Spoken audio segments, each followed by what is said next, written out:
வணக்கம். மாலை முரசு செய்திகளை விரிவாக பார்ப்பதற்கு முன்பாக முதல் தலைப்புச் செய்திகளை பார்க்கலாம். ஜம்மு காஷ்மீர் சட்டப்பேரவைக்கு நாளை மறுநாள் முதற்கட்ட தேர்தல். இன்று மாலை 6 மணியுடன் ஓய்கிறது பரப்புரை.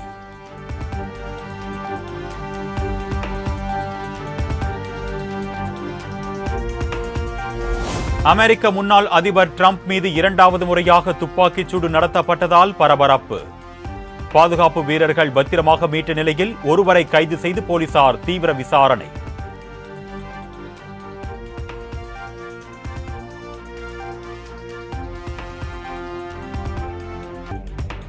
துப்பாக்கிச் சூட்டில் இருந்து தப்பிய டொனால்ட் டிரம்ப் நலமாக உள்ளார்.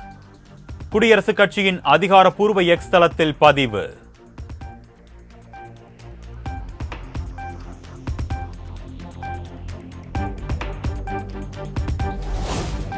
டிரம்ப் பாதுகாப்பாக இருப்பதை அறிந்த பின்னரே நிம்மதியடைந்தோம். அதிபர் ஜோ பைடன் துணை அதிபர் கமலா ஹாரிஸுக்கு தகவல் அளிக்கப்பட்ட நிலையில் வெள்ளை மாளிகை அறிக்கை.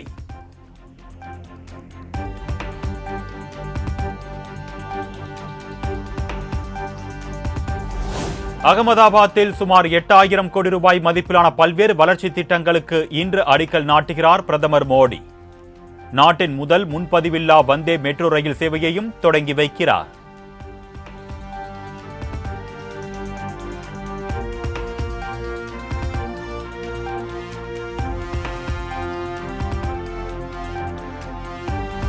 அமெரிக்க பயண அனுபவங்களை கடித தொகுப்புகளாக எழுதுகிறார் முதலமைச்சர் மு க ஸ்டாலின்.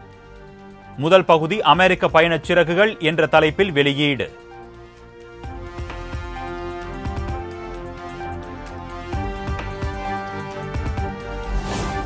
திராவிட மாடல் அரசின் திறன்மிகு முயற்சிகளால் பன்னாட்டு முதலீட்டாளர்களின் முதல் முகவரியாக தமிழ்நாடு திகழ்கிறது. அமெரிக்க பயண அனுபவம் குறித்து தொண்டர்களுக்கு எழுதிய கடிதத்தில் முதலமைச்சர் மு க ஸ்டாலின் பெருமிதம்.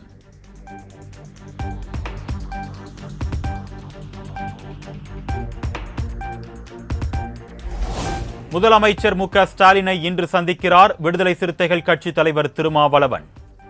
ஆட்சி அதிகாரத்தில் பங்கு என திருமாவளவன் வெளியிட்ட வீடியோ சர்ச்சையான நிலையில் சந்திப்பு.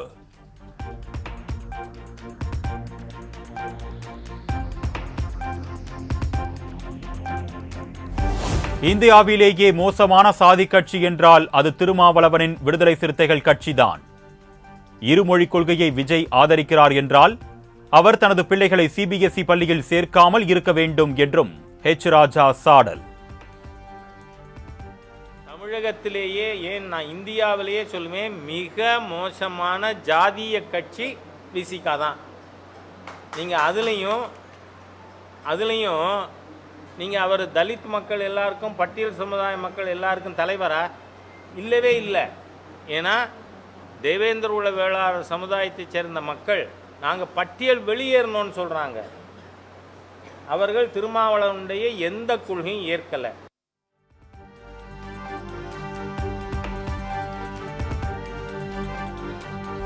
உத்தரகாண்ட் நிலச்சரிவில் சிக்கி தவித்த 30 தமிழர்களும் ஓரிரு நாட்களில் சென்னை அழைத்து வர ஏற்பாடு. டெல்லியில் இருந்து விமானம் மூலம் அழைத்து வரப்பட இருப்பதாக தகவல்.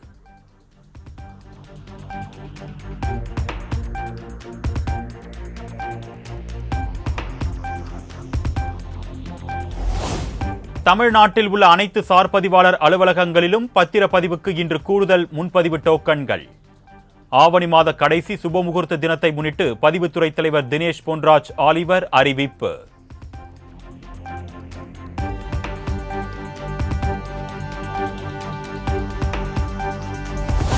தொடர் விடுமுறை முடிந்து தென் மாவட்டங்களில் இருந்து சென்னை திரும்பிய பொதுமக்கள். பரனூர் சுங்கச்சாவடியில் நீண்ட தூரத்திற்கு அணிவகுத்து நின்ற வாகனங்களால் கடும் போக்குவரத்து நெரிசல்.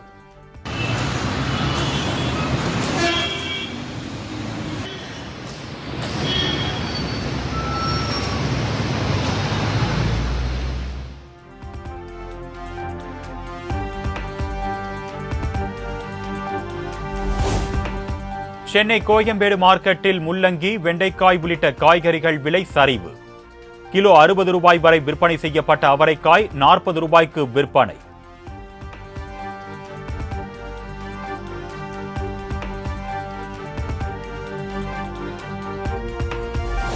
மின்சார ஒழுங்குமுறை ஆணைய தலைவர் பதவிக்கு விண்ணப்பிக்க கால அவகாசம் இன்றுடன் நிறைவு. தமிழ்நாடு அரசு தகவல்.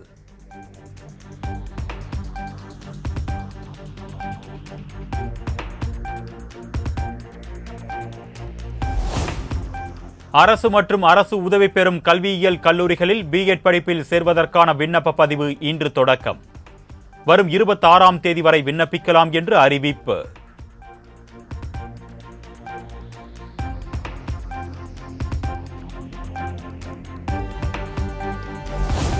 சென்னை திருவல்லிக்கேணியில் தடையை மீறி விநாயகர் சதுர்த்தி ஊர்வலம் செல்ல முயற்சி.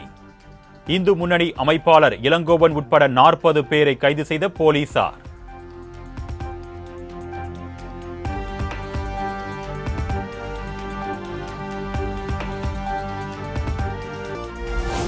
கன்னியாகுமரி மாவட்டம் தோவாலையில் விநாயகர் சதுர்த்தி ஊர்வலத்தில் இளைஞரை தாக்கிய கும்பல். வாகனங்கள் சேதம், போலீசார் குவிப்பு.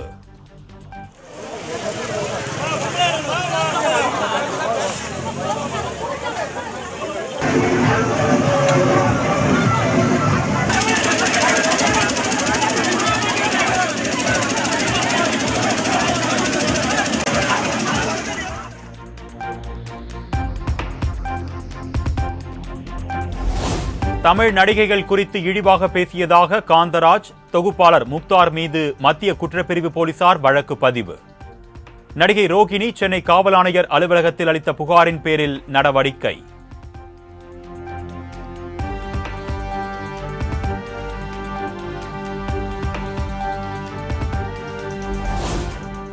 சென்னை விமான நிலையத்தில் இருந்து சீரடி, டெல்லி செல்ல இருந்த 2 விமானங்கள் ரத்து. போதிய பயணிகள் இல்லாததால் ரத்து செய்யப்பட்டுள்ளதாக விமான நிலைய அதிகாரிகள் தகவல்.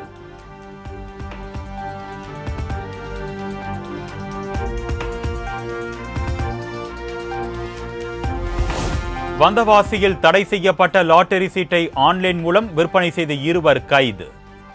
48 லட்சம் ரூபாய் ரொக்கப்பணம் மற்றும் 83 சவரன் தங்க நகைகள் பறிமுதல்.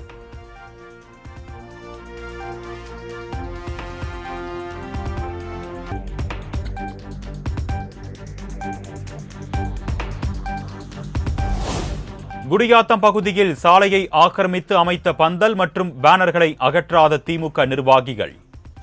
விபத்துகள் ஏற்படும் முன் அகற்றப்படுமா என பொதுமக்கள் கேள்வி.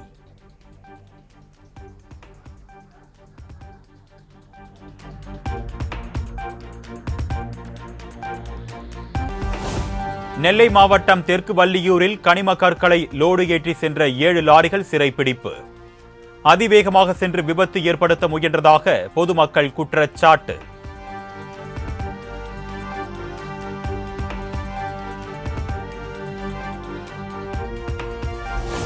தாம்பரத்தில் 800 கிலோ சிறு தானியங்களை கொண்டு பிரதமர் மோடியின் உருவத்தை வரைந்து அசத்திய மாணவி. 12 மணி நேரம் இடைவிடாது பிரம்மாண்ட ஓவியம் வரைந்து உலக சாதனை.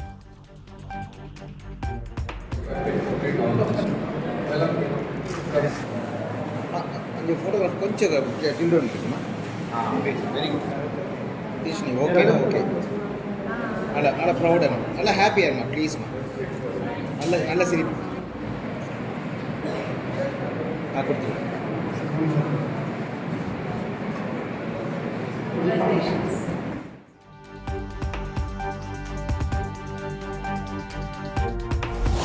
ஓணம் பண்டிகையொட்டி தோவாலை சந்தையில் 2 டன் வண்ண மலர்களால் அத்தப்பூ கோலமிட்டு அசத்திய பூ வியாபாரிகள். திரளான பொதுமக்கள், சுற்றுலா பயணிகள் கண்டு ரசித்தனர்.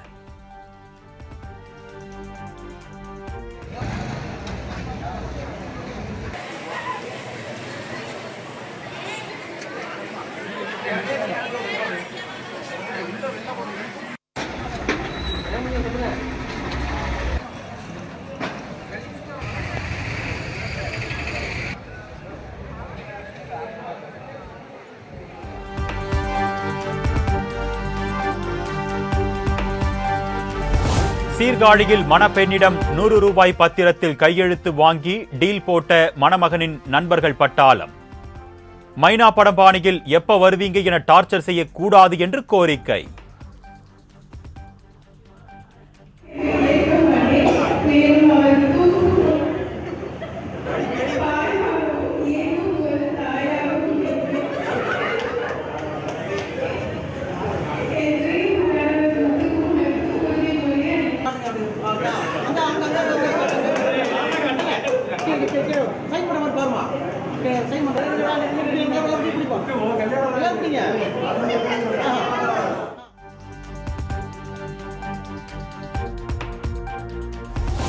சென்னை சென்ட்ரல் திருத்தணி இடையே இன்றும் நாளை மறுதினமும் மின்சார ரயில் சேவையில் மாற்றம்.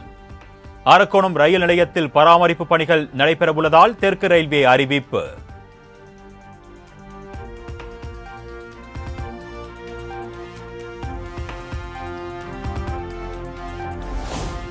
தமிழ்நாட்டில் பல்வேறு மாவட்டங்களில் உள்ள சிவாலயங்களில் பிரதோஷத்தை முன்னிட்டு சிறப்பு பூஜை. திரளான பக்தர்கள் பங்கேற்று சாமி தரிசனம்.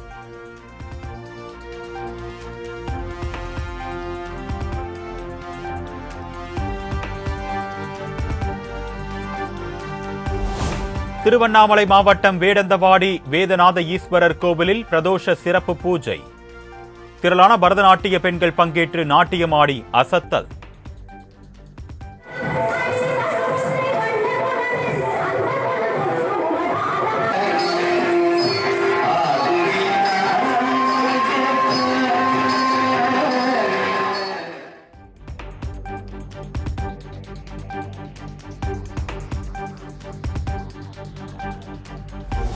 தென்காசி அருகே அரசாளும் ஐயா நாராயணர் தர்மபதியில் ஆவணி பெருந்திருவிழா. சுவாமி ஆணி ஊஞ்சல் படுக்கையில் படுத்து உருண்டும் தேங்காய் மாலை அணிந்தும் அருள்வாக்கு.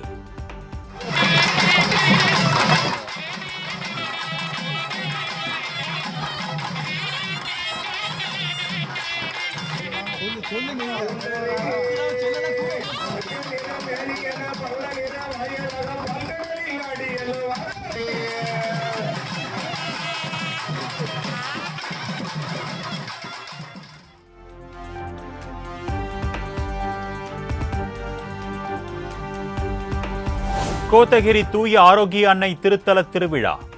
திரளான கிறிஸ்துவர்கள் கைகளில் மெழுகுவர்த்தி ஏந்தியபடி மனமுருகி வழிபாடு.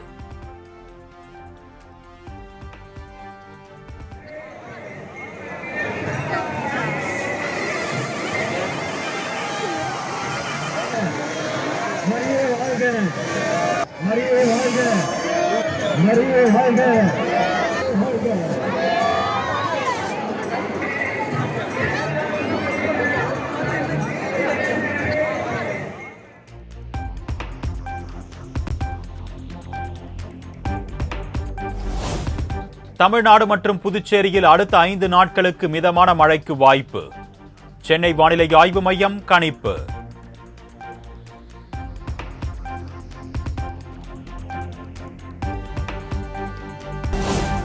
புதுச்சேரி புனித ஆரோக்கிய அன்னை ஆலய 334ஆம் ஆண்டு பெருவிழா.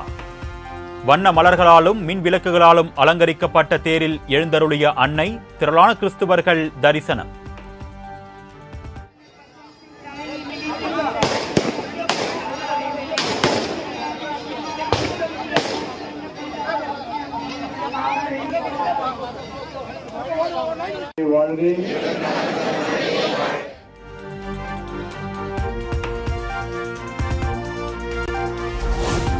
யாகி சூறாவளி புயலால் பாதிக்கப்பட்ட மியான்மர் நாட்டுக்கு இந்தியா நிவாரண உதவி. 10 டன் அளவிலான ரேஷன் பொருட்கள், துணிகள் மற்றும் மருந்துகள் அனுப்பி வைப்பு.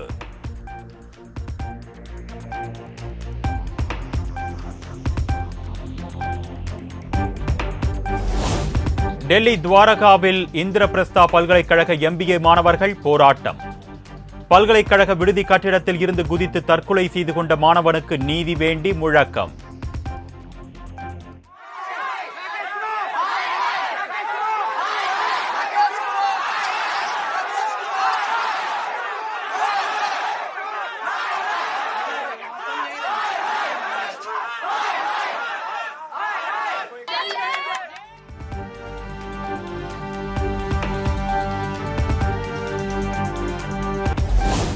இஸ்ரேல் நாட்டில் கட்டுமானத்துறையில் 10,000 இந்தியர்களுக்கு வேலை வழங்குவதற்கான ஆட்தேர்வு. இரு நாடுகளுக்கு இடையே போடப்பட்ட ஒப்பந்தத்தின்படி புனேவில் இன்று தொடங்குகிறது.